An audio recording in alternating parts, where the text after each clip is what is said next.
And welcome to our very first video in the Physics 4DS course. This is going to be just a bit of a review, I hope, for most of you. We're going to talk about constant velocity. And so what I've done here is make a graphic organizer, I think it's called, and hopefully this will remind you about a few things you already know about constant velocity. So first thing I want to tell you is that velocity is a vector. So vector versus it's not a scalar. So that means you can think of velocity as something that has magnitude, in this case it's speed, and it also has direction. So vectors have direction and velocity has direction. And so the units most of the time for that speed component is going to be in meters per second. It doesn't have to be, but most of the time in our base metric units it's going to be meters per second. And then when we're talking about direction, if we've got one directional, it can change, but usually we say to the right is positive and to the left is negative. If you've got an object that's moving up or down, you could have up being positive or down and be negative. So there's a few variations in that. The other thing I'll mention about constant velocity, when do we see it? We see it fairly often when the acceleration is equal to 0, or if I say F net is equal to 0, or if you see balanced forces. These are all kind of bells should ring off in your head whenever you see any kind of condition like that. When you see a free body diagram where all the forces add up to 0, you think constant velocity, yay! Let's pick some examples here. So the first example we're going to work through is the easiest idea of constant velocity. You can have a constant velocity of 0. So really what that means is you can have an object that is not moving. So if I have a number line here, why don't we have this object, instead of being not moving at the origin, let's have it not moving at, say, position number 3. So here's this cart there, and it's not moving, and it's staying not moving right over there. So there's our example. This section, instead of graphs, should say tables. Let's just switch that around. So what would the table of values look like for that object that's not moving? Well, we could make a dt table. I think for these I'll just go 0, 1, 2, 3. Okay, so my time is going to be in seconds and my position is going to be in meters. Just note, I'm going to tell you that d in all my notation is going to be equal to position. So for example, d1 would be the initial position and d2 would be the final position. And if we're talking about something called displacement, that is the change in position.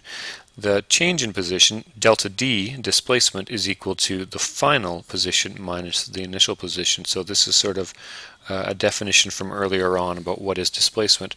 In either case, back over here, my position at time 0 is at 3 meters. And a second later, it's still there, and then later on, it's still there, and later on, it's still there. So if I'm looking at this, I'd say, hey, this has got a velocity of 0. The velocity is, how much does this change by every second? Right, so that's what that would look like. Let's do a second example. For here, I will switch to green. And let's say it's moving. The velocity is equal to 3 meters per second to the right. So what would that look like? Well, and again, instead of having it start at the origin, here, why don't we go 1, 2, 3. This is at minus 3, or 3 meters to the left of the origin. So here we are, and this is, and it's moving 3 meters per second that way. A second later, here's where it is, and it's still moving 3 this way. 1, 2, 3, and then at plus 3. Here it is, still moving 3 that way. An alternate way we could do this, instead of having to draw carts all the time, is we could draw oil drop diagram, which would say that each drop is dropped at an equal interval of time to show constant velocity. They'd be equally spaced away. Well, what would this one look like? So let's draw another dt graph, or dt table, pardon me. So again, at 0, 1, 2, and 3, let's think. At time equals 0, it was at position minus 3. At time 1, it was at 0. At time 2, it would be at 3, and even though it goes off my number line, at time 3, it would be at position 6. So in this case, when we think about how fast it's moving, Velocity is the rate at which the position is changing. In other words, when 1 second goes by here, the change in time, is 1 second. Over here, how much did the position change by? The change in position was +3. So what is velocity? Velocity is the rate at which position changes, or the change in position, which in this case was 3, divided by the change in time, which was 1. So we get our 3 meters per second. So here you can see from the table of values, how could I figure out how fast it was going? Let's go and make some graphs over here. It is graphs. So our first one was of the object that was not moving, and what color was I? Was I blue? Yeah, so let's go back to blue for that one. So the not moving, how would we make that? Well, for the first one, we could make a dt like this. This is meters, this is seconds. And what would that look like? Well, it was at 3, and it stayed that way the whole time.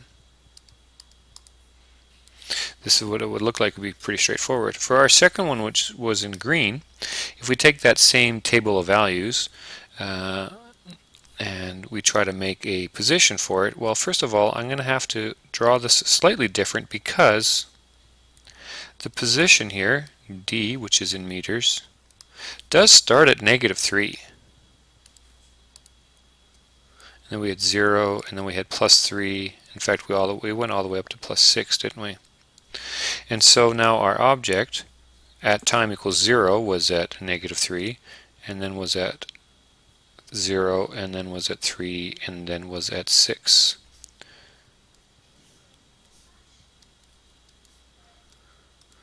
So this was 1 second, 2 seconds, and then at 3 seconds. So the sense I want you to get here is different modes of representing.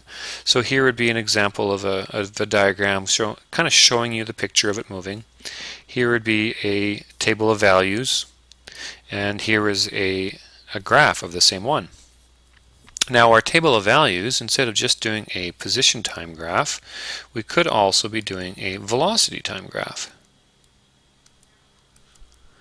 So our velocity time graph would say, well, how quickly is it moving all the time? It's moving 3 the whole time. Another one. And so if we made that for a table of values, it would look very similar, wouldn't it? It would look... This is for our second object again, which is moving at a constant 3 meters per second.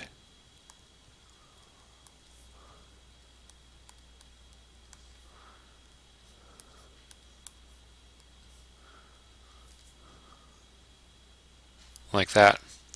Okay, so really the only formula that we have to know for all of constant velocity, when you're talking about formulas, is this v is equal to delta d over delta t. And we've seen this one already in today's discussion here. And where you can deduce that is looking over at our dt graph. So here's our dt graph. You can say here that the slope of the dt graph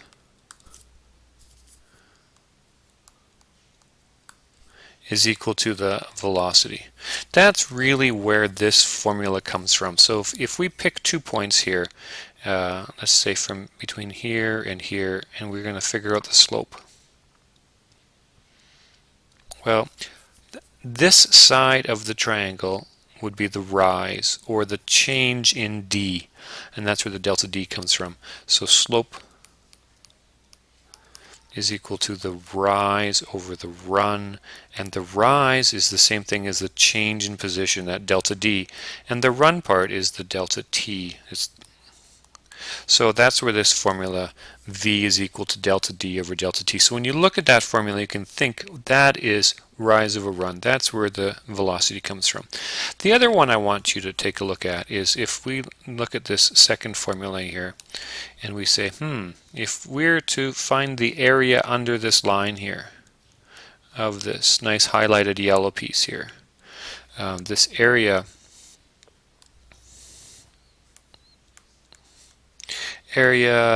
between the VT line and the x-axis, that whole area is equal to displacement. And let's see how that works. Well, let's calculate that displacement. How far has it gone? It started at 0 and it went for 3 seconds, and the whole time it was going 3 meters per second. This is a rectangle. That area is equal to 9 meters. So that area is equal to delta D. So anytime that we have a VT graph, here, this area inside of there, that is equal to delta D. So if we rearrange this formula here, another way of saying this formula here is to say delta D is equal to V times delta T. So this is how it works. Now, I want you to really be careful, and I'm going to put this here in our summary. Careful. This formula that we have here is only for constant, and I will give it to you on also average velocity. Okay, if the velocity is changing, if it's not constant, then you have more than one v, but there's only one v in this formula. This isn't v1 or this isn't v2, this is constant velocity. So there's really three big ideas I want you to get here. The first big idea is that this should only be done, here I'll letter them. First big idea in letter A, that this is only for constant or average velocity. The second one over here, B, is that the slope of a dt graph gives you velocity, and C, this one over here, is the area between the velocity time graph and the x-axis is displacement. Okay, so I'll summarize B and C over here. If I have a, let me pick a color here. If I have a dt graph, and if I look at the slope of it, that gives me my VT values. And if I have a VT graph, and if I look at the area under the line, that can give me my displacement values. So looking at a DT graph, you can figure out the velocities. Looking at a VT graph, you can look at the displacement. You won't know necessarily where the object started, but you'll know how it's moved. So you can move in one direction and you can move back in the other direction. Thank you very much.